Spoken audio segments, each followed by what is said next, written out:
spent in about 4 or 5. The president wants to spy on 200 million Americans without a warrant. Has he read this document, which he was sworn to uphold? Now, I will not have you libel Abraham Lincoln. I don't understand the problem with registering guns. We register cars. Mark Levine brings you the news the government doesn't want you to know. Today, an explosive story about connections between white supremacists and Islamic terrorists. When there's a conflict between Scalia's conservative values and the Constitution of the United States, he throws away the Constitution. We do have secret prisons. That is not what America's all about. Let's go to Mark in 5, 4, 3, 2.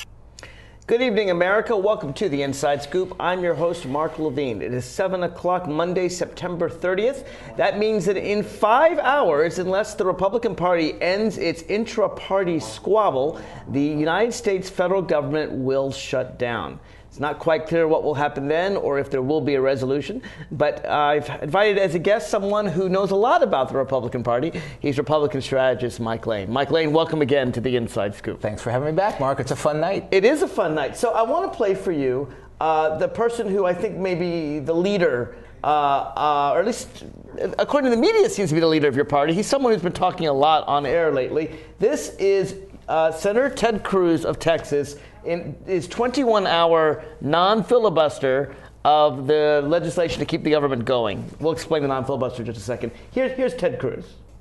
Dr. Seuss's Green Eggs and Ham all that often. So I don't get to read it that often because I tell them, go pick the books you want to read, and I read it to them. But since tonight, girls, you aren't here, you girls don't get to pick the book, so I got to pick Green Eggs and Ham. And I love this story, and so I'm going to read it to you. Sam I am. That Sam I am, that Sam I am. I do not like that Sam I am. Do you like green eggs and ham? I do not like them, Sam I am. I do not like green eggs and ham. Would you like them here or there? I would not like them here or there. I would not like them anywhere. I do not like green eggs and ham. I do not like them, Sam I am. So at a time when people are wondering if our national parks are going to be open, if the Smithsonian is going to be open, if the veterans are going to get their checks, I know that's a side point, we'll talk about that as well. At a time when people want to know if they can get their passports or really any of the things that the government does, Ted Cruz is reading the illustrious novel Green Eggs and Ham by Dr. Seuss on the Senate floor. Right. I can't think this looks good for your party. Mark, it was 3 o'clock in the morning. There was nobody who was going to say anything else on the Senate floor. And besides that, reading Green Eggs and Ham to me is a lot more interesting than reading the phone book, which is what most people who do filibusters at 3 o'clock in the morning do. What's interesting, it's of course. Irrelevant. Come on. Well, it's definitely irrelevant. And what makes it even more irrelevant, as you pointed out before the show, is it wasn't even a filibuster. He talked for 21 hours under Senate rules that said he had to yield the floor on Wednesday anyway. So it was complete grandstanding. There's just no other name for it. This is a guy trying to get a lot of attention. Is he running for president? Why is he doing this? No, he's running for president, among other things, yes. Okay. How does he feel this is going to help your party? Because I take it you don't agree. No, this is not about. This is Ted Cruz helping Ted Cruz. This is not any grand scheme. In order to win the nomination for the party, you have to be able to consistently get between 20 and 30% in any given contest. I'm sure that if you took a poll right now, his numbers would be floating around that area someplace. Is he someone who could win the Republican nomination? I don't believe so, no. Yeah, I don't believe so either. And if he did, as a Democrat, I'd be very pleased. You go Ted Cruz, Republicans, because not today. He'd be easy to beat. It's years away, but I don't believe so, no. So let's talk about what's going on here. You've got a continuing resolution to keep the government funding. It's actually going to be funding at Republican levels, at the sequester levels, at lower levels than the Democrats First want. of all, the sequester was President Obama's idea, not the Republicans' idea. So as you recall, the Republicans said, we are going to stop payment on the national debt, default for the first time in American history, never make our T-bills worthless, ruin the economy for generations unless you give us something like the sequester. Revisionist history. And that's what Obama did. Nobody ever talked about default. Paying our bills would be the very first thing you ever do when the debt ceiling is not raised. You never default on anything. It's a red herring. Sorry. As you know, there's never been a time in American history and there will not be if Obama is responsible. Well, in 2 weeks, the next issue comes, and that will be whether or not America pays its bills. And I hope. And to be fair, George Washington paid his bills during the Revolution. Abraham Lincoln paid bills during much harder times during the Civil War. Franklin Roosevelt, World War II was extremely expensive. He paid the nation's bills. The Republicans seem to say that if you don't give us the law we want, that the majority, that 60 votes in the Senate passed and the majority in the House passed and the president signed, and we had this long debate for 3 years, and you and I argued about it, and the law is done. It's going to go into effect tomorrow, October 1st, and we'll get to that in a minute. If you don't basically give us what we want, we're going to ruin the American economy for centuries. All right, Mark, first of all, I would hope that if the debt ceiling is not raised, for whatever reason, that the president would continue to pay the bills. It would be the only responsible thing to do. Secondly, just because something has been enacted into law doesn't mean that, you don't keep using every bit of leverage and every tactic you have to try and repeal it if it's something that you don't care. Democrats have been trying to repeal things that Republicans passed. How many years in a row did you try and repeal the Bush tax cuts? Oh, was it 12? But I'll tell yes, you I think it was 12. I'll tell you the Democrats never did. They never said, we're going to shut down the government unless you end the Bush tax cuts. They never said, we're going to not pay our national debt. We're going to refuse to raise the debt limit unless you end the Bush tax cuts. We never held the government or the country hostage for the issues that we had lost politically. Why does your party feel that's fair? Nobody's holding the country hostage on paying the bills. The bills will be paid as long as the president prioritizes things appropriately. As long as the president does whatever the Republicans say he should do, they will allow the bills to be paid. Otherwise, Republicans are fully willing to have the entire government shut down tomorrow. No, the bills will still be paid. Even if there is no continuing resolution, the bills will still be paid. Okay, well, let's even if there is things. No increase in the debt limit, the bills will still be paid. Okay, let's separate two things. Because one is the question of whether the government will shut down, whether the federal government will stop working tomorrow and hundreds of thousands of workers will be furloughed. Last time this happened, this cost the government tens of billions more. It doesn't save any money because they end up paying all the back pay, and people just get really frustrated which they shouldn't, and angry at the government. In fact, Congress now has a 10% approval rating. I'm surprised it's in the double digits. Frankly, I thought it would be in the single digits, but it is apparently the lowest. I think it's 9.6. They rounded it up. The lowest that CNN has ever polled. And your party is backing away from the likes of Ted Cruz. Speaker Boehner doesn't want to do this. Mitch McConnell doesn't want to do this. And now some moderates, as we go to press, as we're talking on air live, there's some 20-odd moderate members of the Republican Party that might do something unheard of in the House. They might vote against the procedural rule that basically allows the Speaker to control everything on the House floor, join with the Democrats, and keep the government open. Not unheard of at all. It happened to Jim Wright several times when he was Speaker. That's a long time ago. Well, it hadn't happened in a decade or two. All right. Put it that way. The point is this. You clearly don't think this is the right strategy for your party. Where are we trying to get to? If we're trying to get to a repeal of Obamacare, I do not believe this is the path that's going to be successful. You believe the way to get a repeal of Obamacare would be to have the House pass a bill and the Senate pass a bill and the president sign that bill? No. The president's not going to sign the bill. We have to wait until 2017. Yeah, sure. Exactly. And then you have every right to say it didn't work. Alf Landon ran in 1936, a Republican candidate that said Social Security is a complete failure. It's not working. We want to defeat it. And he did win 2 states. Franklin Roosevelt won all the other states. So you'll have that chance in 2016, but that's the proper way to get rid of legislation. No, there are many ways. Look, the way to get rid of it is the successful way to get rid of it. I don't believe that what Senator Cruz is trying to accomplish is going to be successful. So therefore, it's not my preferred strategy. But if it works, it's an entirely proper way to go about it. It's entirely proper. And therefore, you're setting up a standard. And again, I think what you're saying is it's proper to shut the government down to get what you want. It's not proper to default on the debt to get what you want. Nobody's talking about shutting the government down. You keep mentioning that. That's what Ted Cruz plans to do. That's exactly what your party expects to happen. Ted Cruz, I could That's find what's going to happen if your party doesn't. If you give me a half an hour on YouTube, I can find you 30 quotes of Ted Cruz saying, I don't want to shut the government down. He can say that all he wants. Harry Reid is the one who wants to shut the government down. Harry Reid is the one who wants to keep the government opening. No, he isn't. With the standard continuing resolution that There's frankly, no such thing as a standard continuing resolution. The continuing resolution actually funds Republican priorities. As you know, President Obama has lowered the deficit year after year after year after year, while George Bush increased it year after year after year. There's no president other than Bill Clinton that's done such a great job reducing the deficit other than Barack Obama. The Republicans should be celebrating and cheering him. The continuing resolution keeps the sequester, keeps that 5% cut, and in terms of money levels, Republicans should be very happy. The only thing they don't like is they didn't agree with the Affordable Health Care Act, and they want to try to stop it. Mark, first of all, when Bush took office, the annual deficit was about. When Bush took office, there was a surplus. It was about. No, there wasn't. No, actually, there wasn't. Bill Clinton. It was about. It was about $250 billion in that area. When he left office, it was about $500 billion, and it went to $1.4 trillion in Bush's last Obama. year in office. Now, how you can say that the massive in the 08-09 budget of all the red ink that has been run up in the history of our country, 40% of it has been done under Obama's watch and 60% under 44 other presidents' watch. The point is he's profligate and irresponsible. Is that Barack Obama has lowered the deficit year after year after year. He hasn't. From what it was in Bush's last year, Obama's first year, the year of the Bush recession.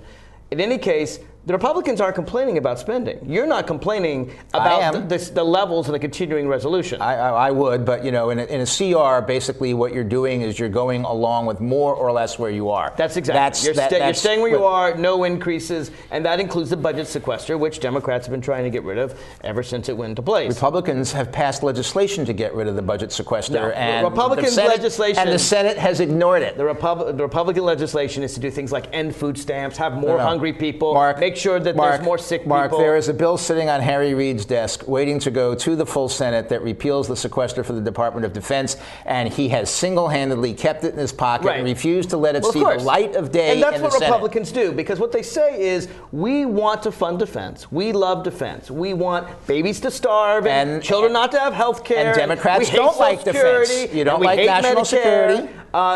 Democrats say fund all the government. What Republicans say is only fund defense. And that's obviously a difference between the parties. Democrats think that the government does things other than defense. Things like student loans, things like Social Security, things like Medicare, things like Medicaid, things like the state children's health insurance program, all kinds of things that help people. Democrats aren't against defense. They just think that all the government should be funded. Well, all the government should be funded, but right now we're going to get all the details right, and when we come to an agreement, then the government will be funded. Until then, we're going to have something of a bumpy road. Coming up, I'm going to have a great video that explains Obamacare. And what I really want to understand is why your party is so against it. I'll tell you why. You think we're going to like it, and you want to do anything you can to keep us from getting it. Train you wreck, want to Mark. call in 888-488-MARK.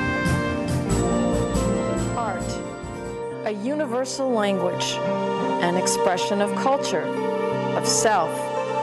And now, thanks to Empowered Women International, a way for emerging and established immigrant and refugee artists and artisans to find hope to earn a living while enriching the lives of all of us. Empowered Women International, making a better America every day.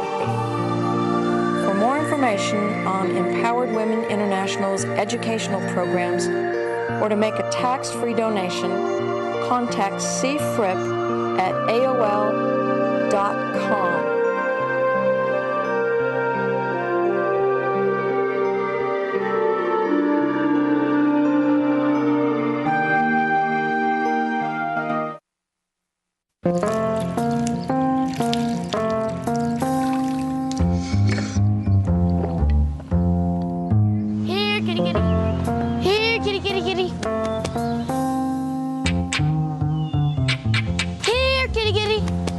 It would be easy to tell which kids have trouble with their eyesight.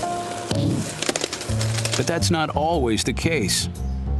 Even though 1 in 4 children may have a vision problem, eye doctors tell us the symptoms aren't always so obvious. We do know that 80% of all childhood learning is visual. And without good vision, kids can have trouble learning to read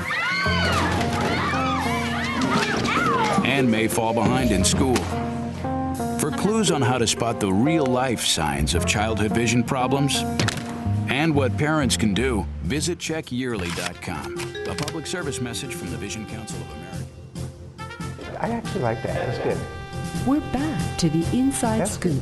Here again, your host. Welcome back to the Inside Scoop. Two important things happen tomorrow. The first is that the government will shut down unless the Republican Party agrees to fund the government without basically taking the Affordable Health Care Act hostage. They're not going to do that.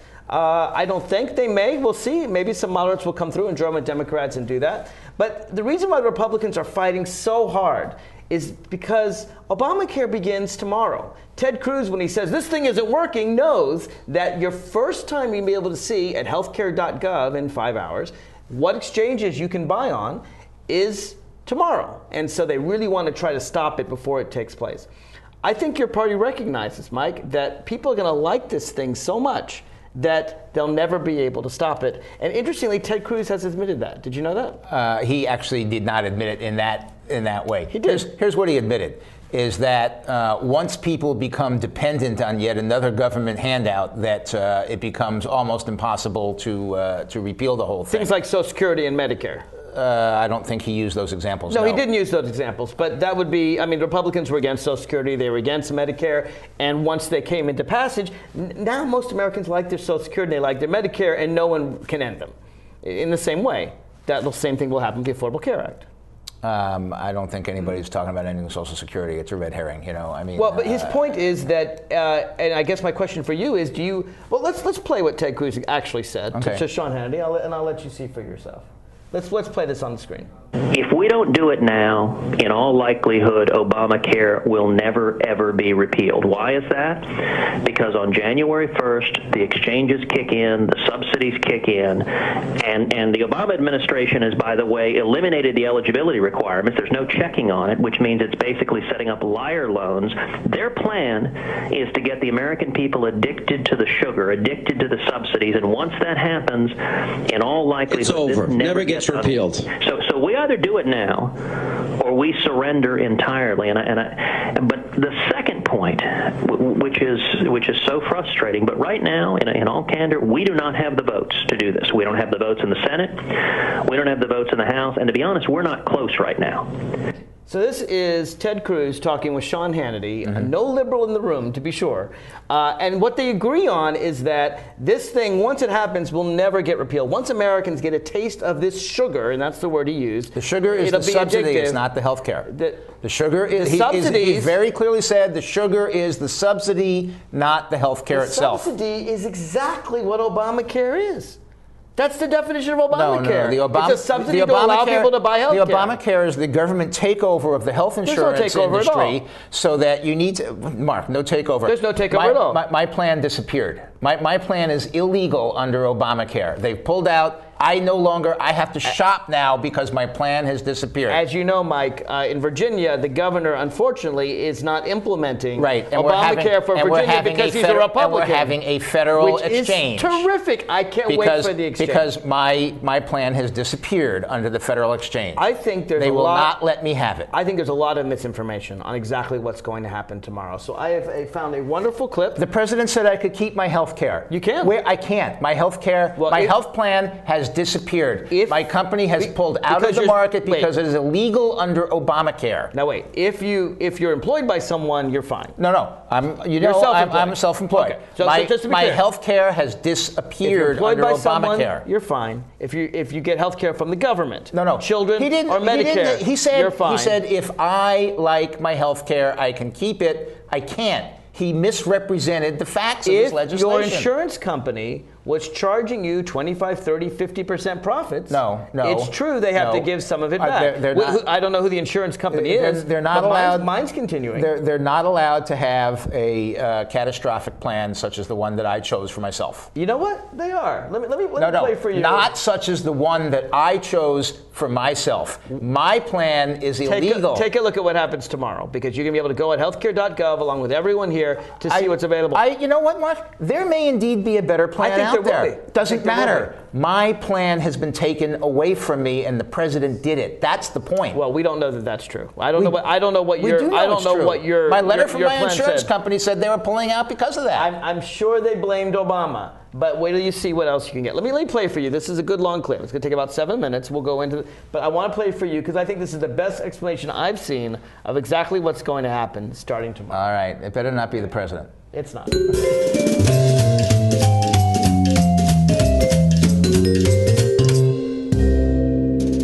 Well, it's finally happening. After years of drama on Capitol Hill, a Supreme Court case, a presidential election, and a Mayan apocalypse that could have stopped it dead in its tracks but didn't, the marquee elements of the Affordable Care Act, sometimes called ObamaCare, are about to kick in. And big changes are coming to health insurance in 2014.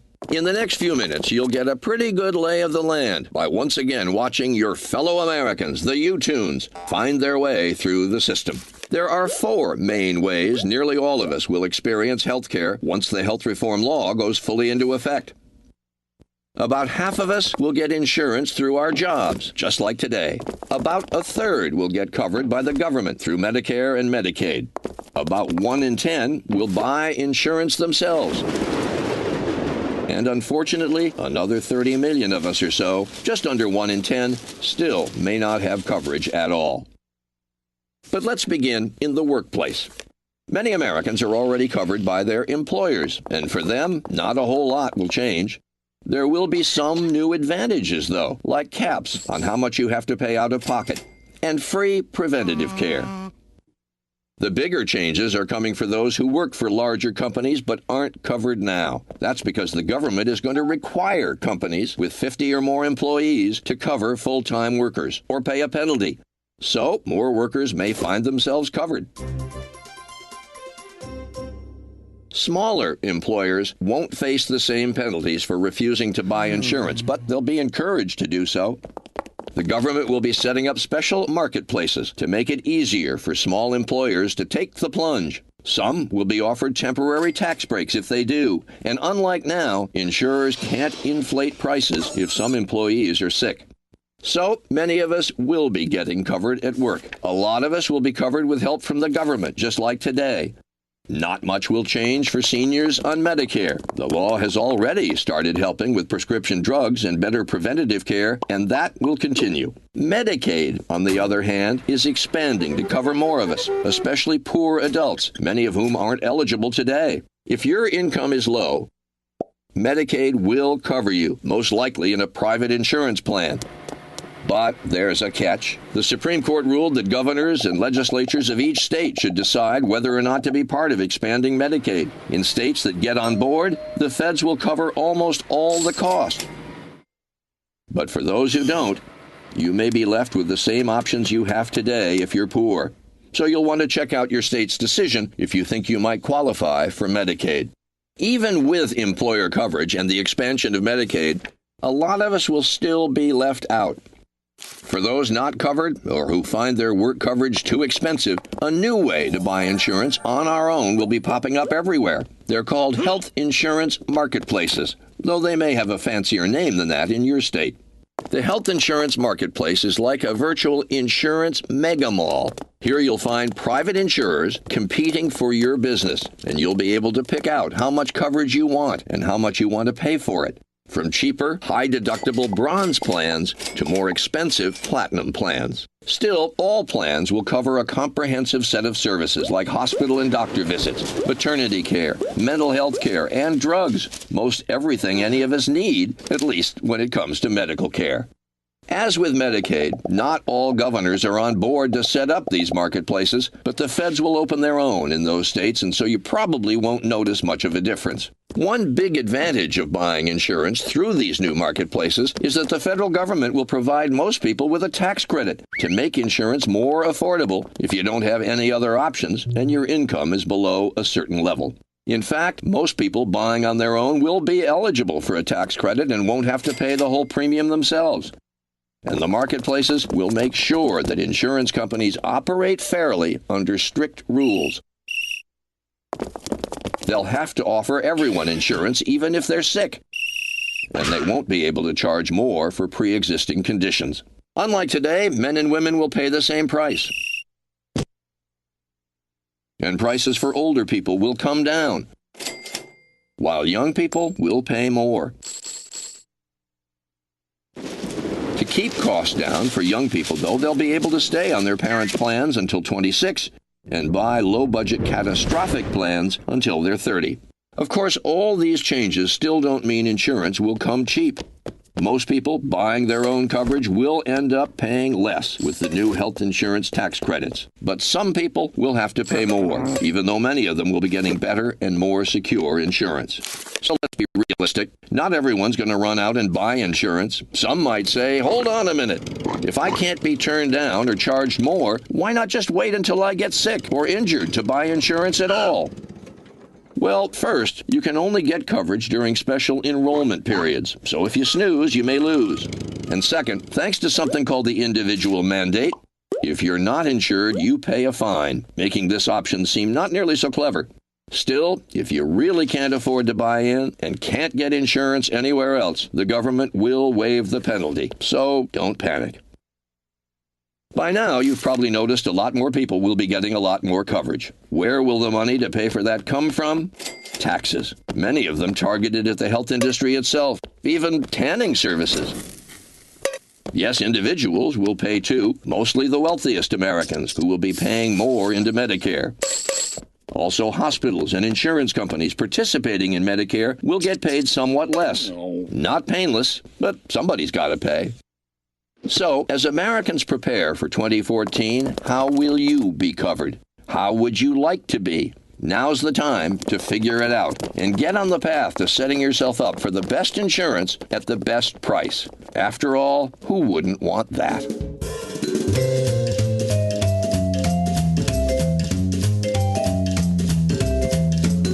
So I thought that was a really good video put out, of course, tells people where to go, healthcare.gov. And a lot of people, I'm sure I will go tomorrow and see what a plan I can get. But don't be surprised if the servers break down, because everyone's going to be looking for it tomorrow. You have 3 months to make this decision. They don't go into effect until January 1st, 2014. So you can certainly wait till October 20th or October 15th or so forth. There may be a few glitches when it first comes out. When we come back, Mike, I'm going to give you a full chance to tell me why that is such a horrible, horrible thing that the Republicans would shut down the government over it. That's not a horrible thing, but that is a Baghdad Bob utopia. It's crap, it's drivel, it's lies. Oh, okay. Well, I'm going to give you a full chance to explain what about that is untrue. Baghdad Bob couldn't have done a better job. I didn't see anything about that was untrue, but I'm going to give you a full chance after the break to tell me what in that wasn't true. All right. Folks, if you want to call in, it's 888-488-MARK, 888-488-6275, and give your 2 cents, both on Obamacare, which goes into effect tomorrow, and whether or not the government was shut down in just 4.5 hours. This is Mark Levine. We'll be right back right after this.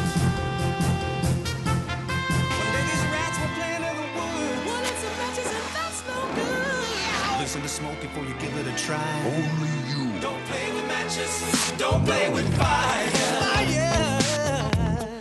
Cause there's nothing very funny about ripped off money. Nothing very nice on a homeless mind. So if a gorgeous force is what you desire, don't play with matches. Don't play with fire. Only you can prevent wildfires. Fire. Why don't you just wash your car at home? When I wash my car, everything runs down the street and down into the storm drains. With all the chemicals in the soaps and waxes, the last thing I want to do is poison my own drinking water. At least here, it's all contained and recycled on site. That's why I also take my car in for oil changes instead of doing it myself. I might take a chance on spilling stuff. You know what the best part is? What? More time to kick back and watch the game. How far would you go to protect the planet? I want you to build an ark. Here we go. Okay, that's good. Oh, okay. Ow! Maybe there's another way.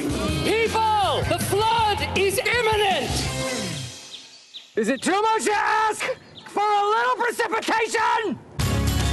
Go to fightglobalwarming.com to find out what you and your community can do to reduce global warming pollution.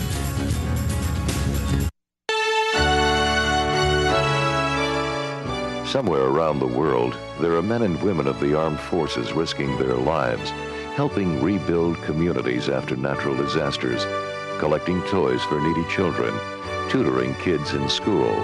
These are your sons and daughters who work to keep us safe, secure, and free. Dedicated men and women who put their country first.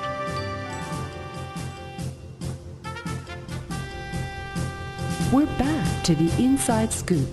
Here again, your host. Welcome back to the Inside Scoop. I'm your host, Mark Levine. Tomorrow, two very important things happen. The government exchanges open for people to see what health care they could get. That happens tomorrow. And also, the government may shut down tomorrow if the Republicans can't agree to let the government be funded because they're raising a snit over Obamacare. What I want to find out is what's the big deal? As the video showed, about half of us get it under our employers. That's not going to change. Another third get it under the government. That's not going to change. Medicare and so forth. And then for those that buy it on their own, there's real benefits. Now, it's true you do better if you're in one of those states that accepts Obamacare. Virginia is punting it over to the federal government. Fine. I can't wait to see what the federal government offers. I've got 3 months to choose whichever the plans I want, silver, bronze, or gold, whatever it is. And it'll cover everything, unlike a lot of current plans. My current plan doesn't cover drugs, for example. I can't wait to see this plan. I can't wait to sign up. That's for the self-employed. Everyone gets, who can't afford it, gets subsidies to pay for it. And sure, the rich pay a little more. That's true. Hospitals and medical device manufacturers and tanning salons, they pay a little more. It seems like a pretty good deal and not worth shutting down the government over. I know, Mike, you disagree. Take it away. Mark, to subsidize your health care, why should a struggling young family who's, maybe got 3 children and their first child just turned 12 and they're getting braces, why should they pay? They do better. Why should they pay a huge tax on those braces? They don't. To subsidize your health care. Oh, but they don't. They do pay a tax, yes. No, they get a lot cheaper health care. Mark, you watch, starting tomorrow. Those braces are taxed under this bill, so they are paying a tax to subsidize your health care. Well, I don't know what it's paying my health care. It's why to subsidize should they people who do can't that? afford it. I don't. They can't afford it. They're struggling. They've got 3 children. Anyone that makes under $80,000 a year, that's a family of 4, is going to get a subsidy. Why should they pay a tax on the braces that they buy for their children? See, I think these are all scare tactics. Trying to keep people from I'm tomorrow telling you it's the going to truth. happen, and then we'll see if people complain. If the objective is to reduce the cost of medical care, then why are we taxing medical devices, which by definition drives up the cost of medical care? It actually lowers the cost of medical care. Let me tell you why. The cost. Okay. Let me tell you how it does it.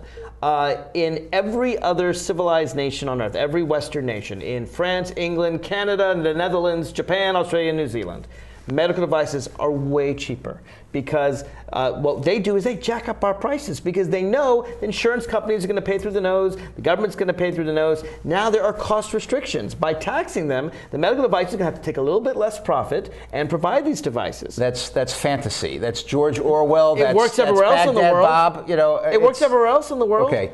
It works in Canada. What about the employees of the University of Virginia, right here in our state where we are tonight? What about the employees of the University of Virginia who have just been told that all their dependents are kicked off the group plan because they're no longer going to be covered because they can't afford the requirements of Obamacare? What about that? Their dependents are under 26. They're required by law to be covered by Obamacare. And if the Virginia government is failing to obey the dictates of the law, I have a simple solution. First of all, it's UVA, it's not the government. Okay. Secondly, I'm sorry, I misstated that. They're not getting kicked off the plan. Their employer-paid subsidy is going away. So now a professor or a secretary who's supporting 2 children, maybe a single mom, who has her kids on the plan who are not only under 26, but probably in high school and maybe in grammar school, she's going to have to pay their full premium rather than have it subsidized. The University of Virginia is run by the government of Virginia.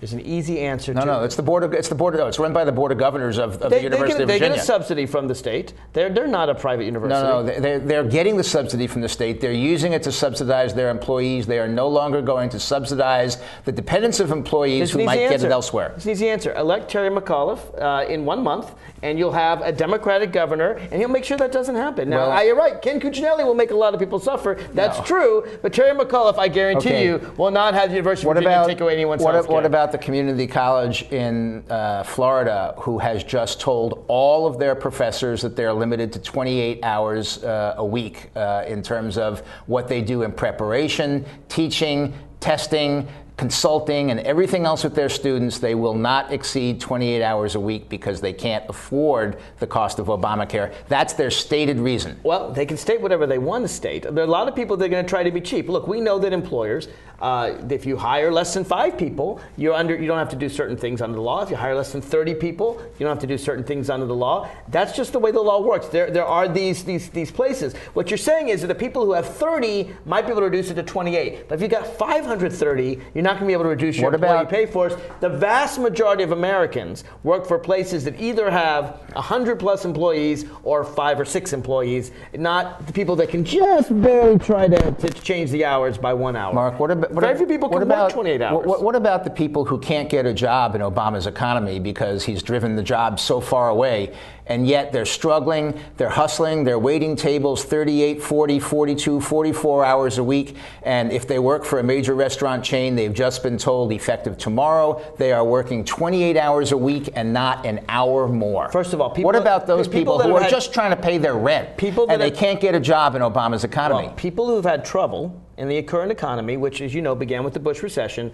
This happened long before the Health Care Act, so you can't blame the Health Care Act for that. Mark, it's been 5.5 years. And it's about time you accepted ownership of this bad economy. The unemployment's going down. It's gone down from 9.6 to 8.6 to 7.6. And suddenly this is acceptable. Suddenly, and obviously, if we didn't have the Republicans cutting the budget, it would be down to 6.6. And you know if we didn't have why? Republicans shutting down the government, it would be down to 5.6. Your party does not want the economy to succeed. When you look at the numbers, when you look at the numbers as to why unemployment has come down from 8.6 to 7.6, there's 2 reasons. People who are leaving the economy completely because they've given up because they can't find a job, or people who have taken low-wage service jobs such as waiting on tables. They're hustling. They're trying to keep from losing their house. They're working 40, 42 hours a week, and starting tomorrow, they're down to 28 hours a week. Well, this is Obama's economy. First of all, that's why the most lagging part of our economy is government workers, because Obama has reduced the government workforce drastically. And he's done it drastically far more than he would like to, because your party has insisted that he fire all kinds of hundreds of thousands of government workers, everything from, in the local level too, by denying states the aid they used to have. Government employment is up dramatically under President Obama. No, it's way down. Dramatically. It was very high under George Bush. All right, the sequester is harming people what about and the economy. What about the 18,000 IRS agents he hired in the last year or two? You know what happens when you hire an IRS agent? This, you know what happens when you hire an IRS agent? You bring a lot more money in. For every agent you hire, it lowers the deficit way more than the cost of the agent. These are not people who are collecting taxes. These are people they do collect taxes. These are people who are penalizing people who do not buy government-approved, projected health care. No, that's what their job is. They're penalizing people who don't buy any health care at all. Look, under the current system, as you know, Mike, if you are 25 and young and healthy and you don't have health care, and you get hit by a car, right? Mm-hmm. Then suddenly, if you don't have any money to pay for it, the entire society has to pay for it, because we don't let you lay on the street and die.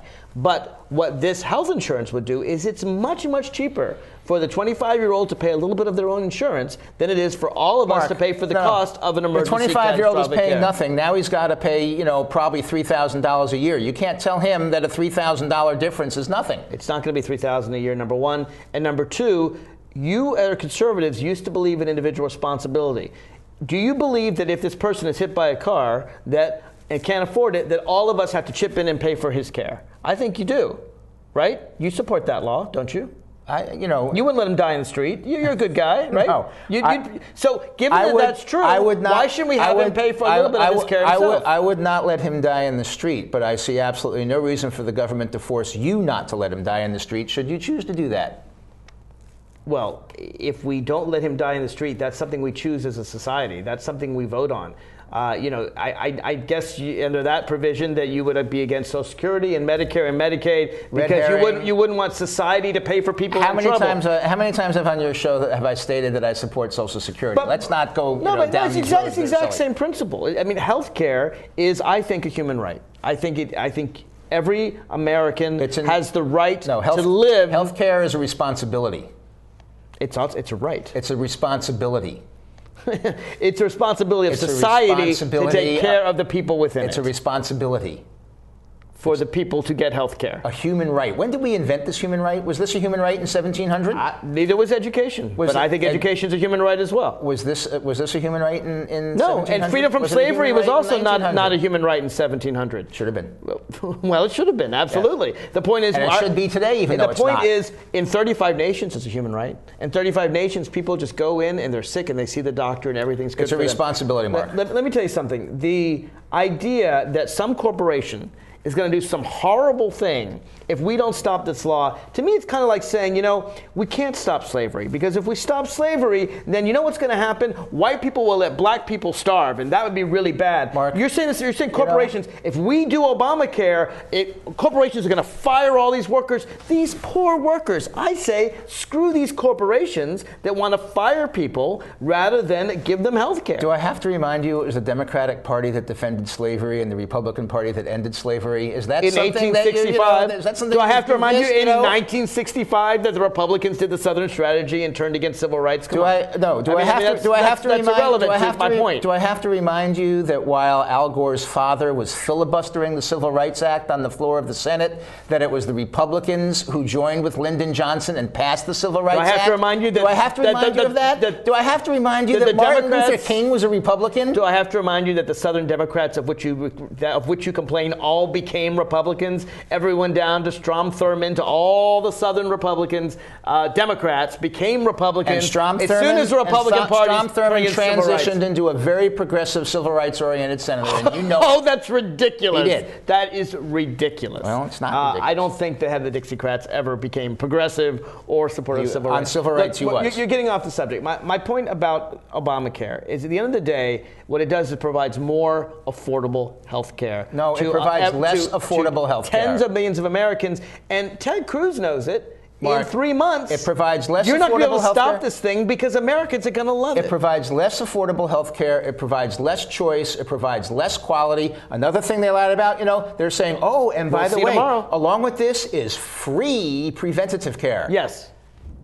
How is it free? Nobody is part paying of your for health this insurance. at all? It's part of your health insurance. Nobody is paying for this at all. It's part of your health insurance. Is it free, Mark? It's required, but it's free to the consumer, yes. And who pays for it? Who pays for it? Yes. The same things that fund Obamacare, the extra tax money on tanning beds and medical device manufacturers. So then they lied. It's not really free. It's free to you and it's free to me. It's not really free if you own a tanning salon. They didn't say free to you and free to me. They said it was free. Did they lie? Did they misstate the case? Not at all. They did.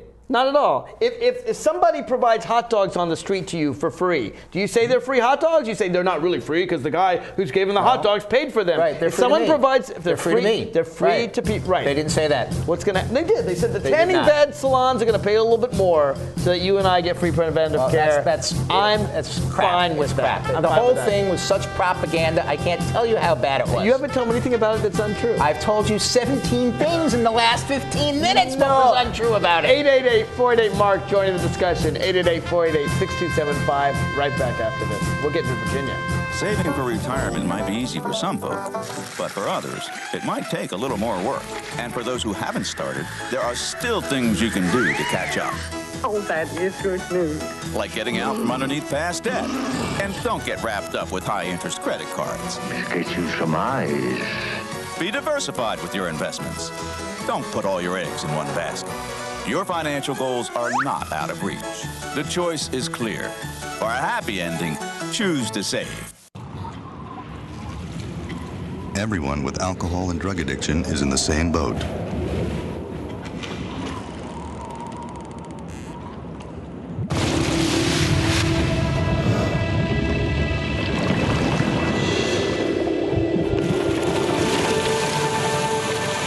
With treatment, you can find solid ground.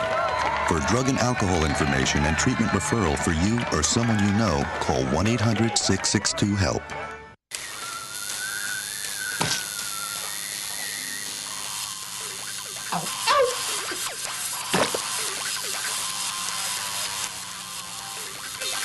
Dude, are you sure you want this tattoo? Because just do it.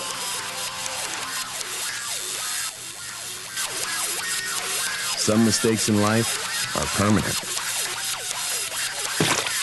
like hearing loss. To learn how to protect your hearing, visit asha.org. You've probably heard about heart disease, but did you know that it's the #1 killer of women nationwide? Heart disease claims more lives each year than breast cancer, lung cancer, or strokes combined. But there are steps you can take to protect yourself against it. For more information on how you can prevent heart disease, contact your local American Heart Association or visit their website at www.americanheart.org. We're back to the Inside Scoop. Here again, your host. Welcome back to the Inside Scoop. One last thing to discuss, and quite an important thing. We're going to be talking about it a lot over the next 5 weeks. The Virginia election is around the corner. Now, those of us in the state of Virginia, of course, don't just vote on even-numbered years like the rest of the country. We have this odd system that has us vote on odd-number years, and I think it's odd. And frankly, I would join the rest of the country and go on the even years. I'll see what Mike Lane thinks about that. But whether or not you like it, here we come. There's going to be an election for the governor, the lieutenant governor, for the Attorney General of Virginia, and also for all of the seats in the Virginia, the House of Delegates. The House of Delegates. Not the Senate. Not the Senate. That will all be on November 5th. It's a very important election. And Mike, I got to say, there's a lot of reasons why I think Terry McAuliffe is leading in the polls over Ken Cuccinelli. I think one of the big things, there's really two main reasons. One is the perception, one that I think is right, that your Virginia State Party has a lot of corruption problems, from the governor, McDonnell, on down to Ken Cuccinelli. It all has to do with the payments they received for promoting this guy's vitamin thing. I think that's a problem. And the other thing I think is Cuccinelli is way to the right of most Virginians, whether on issues of gay rights or abortion, or a woman asked him in the debate if he would abolish contraception. He didn't say clearly, I am against bills to abolish contraception. He said he supports this personhood amendment, which courts may well construe to abolish contraception. This is a guy way out of the mainstream of Virginia. All right. I will concede that at this point, McAuliffe is a couple points ahead consistently in almost every poll. More than a couple points. More like between 5 and 10. Between 4 and 6, actually. Between 4 and 6 in most polls. There was a Washington Post poll that gave him 9, but the Washington Post poll has had no credibility for about 15 years. That's the outlier. Throw that one away. And the reason is because McAuliffe has been much better at running a nasty, negative campaign than Cuccinelli has. I've seen Cuccinelli's nasty ads, and they're pretty nasty. But McAuliffe has been nastier and better at it. So, is not McAuliffe hurt by? Is not Cuccinelli hurt by McDonald's ties to this guy who gave all these gifts to him and his wife, and $100,000 in loans and Tiffany sprees and all this stuff? And Cuccinelli got money from the exact same guy and didn't report it. Seems to me he has the same ethical lapses as the governor, not as severe, but definitely on that same level. I will grant you there's probably some negative turnoff on that particular issue. I think it does hurt. But I don't think you can put the governor's circumstances and Attorney General Cuccinelli in the same circumstances. Cuccinelli They both got money from the same guy. No, he didn't get money from him. He got a week at Smith Mountain Lake over Thanksgiving with a nice turkey dinner. That was what he got. And $18,000. Yeah, that's a nice week. It's a pretty nice house. I don't know if you've seen it. $18,000? Smith Mountain Lake is a pretty nice resort, and the house was a pretty nice house. And what did the guy get for his $18,000 gift to Ken Cuccinelli? He got a lawsuit from Cuccinelli, trying to collect the money that he. Why didn't Cuccinelli report this? I don't know why. He said that it was an oversight. It was Cuccinelli who came forward and did dime himself out and held a press conference and said, I overlooked this. I am now reporting this. He said that after McDonald got in trouble with the same guy. And he did take a personal check for $18,000, and he donated it to a Richmond charity to make sure that there was no nefarious thing going on. Here's the thing. There is legislation that the Democrats have proposed in Virginia to end this kind of ethical nastiness. And it is nasty to have these rich people go in and give money. In the governor's case, the governor's wife was out promoting this guy's business. Whether the governor knew about it. That's perfectly legal and ethical under Virginia law.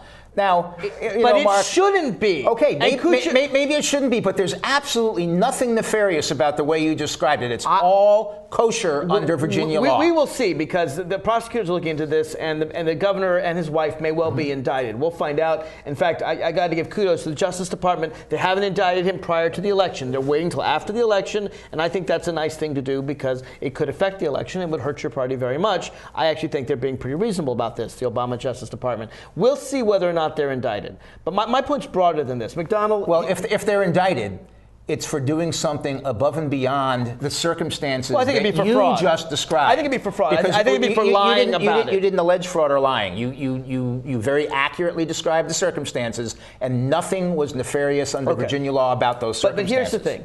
Virginia law needs to be changed. I the agree. idea that I agree. a very rich man can give a lot of money under the table, because it wasn't reported, to the governor and his wife in order for the governor and his wife to promote his business, to me is something Mark, that you've just crossed the Rubicon. You didn't because say I that say the first time. Yeah. There is no, at this point, even allegation of a quid pro quo. There's evidence the money was given, and there's evidence the business was promoted.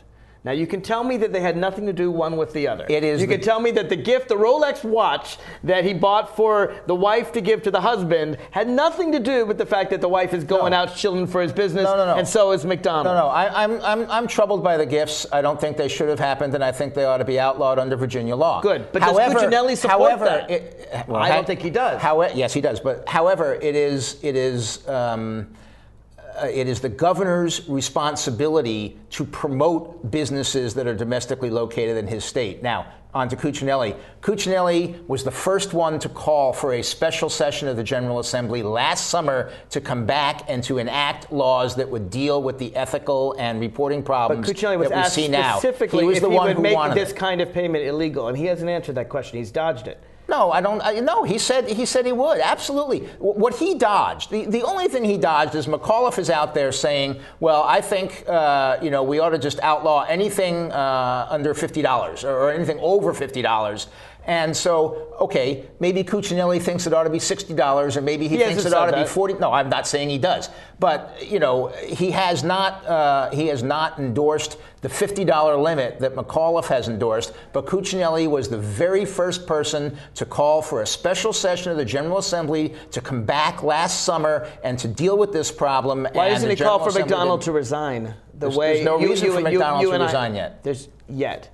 You think he has to be indicted for him to resign? No, you don't think his ethical behavior? No, I think there has to be a case made, a connection, and a quid pro quo, and it hasn't been made yet.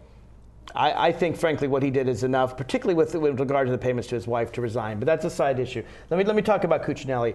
In addition to these ethical lapses, we've got issues of where he stands on the issues. Now, Mike, Virginia is a purple state. It's a pretty. We've elected Democratic governors. We've elected Republican governors. In the past, it was a Republican state. No more. It's got a Republican legislature. We've got Democratic governors. We've got 2 Democratic senators. This state voted for Obama. It's a state that can go either way. This is not Idaho. It's not Utah. It's not Nebraska. Nor is it Maryland or Vermont or New York. This is a purple state.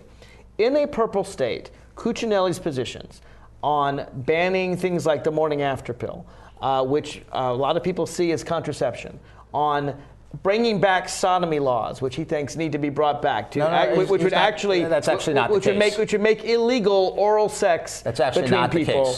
Well, he does want to bring it back in some limited circumstances. He wants to be able to punish someone for a different crime, but by using sodomy. I mean, this is a guy, his poll numbers among women are down like 18 points. And McAuliffe's among men are down 14 points. So although McAuliffe actually just got endorsed by the Fairfax Chamber of Commerce. So business groups here in Fairfax County are supporting Terry McAuliffe. The second most important one, the Northern Virginia Technology Council, and roundly endorsed Cuccinelli. I think that the Fairfax Chamber of Commerce is a little more important than the Northern Virginia Technology Council. Actually, on the business scale, it's not. But the point is that among women, this is the guy, Cuccinelli, who was insisting that Virginia universities, that they cannot refuse to discriminate against gay people without his permission as Attorney General. Mark, come on, you're making stuff up. Stop, please. Yes. No, the Virginia universities said, we want a non-discrimination clause. Right. And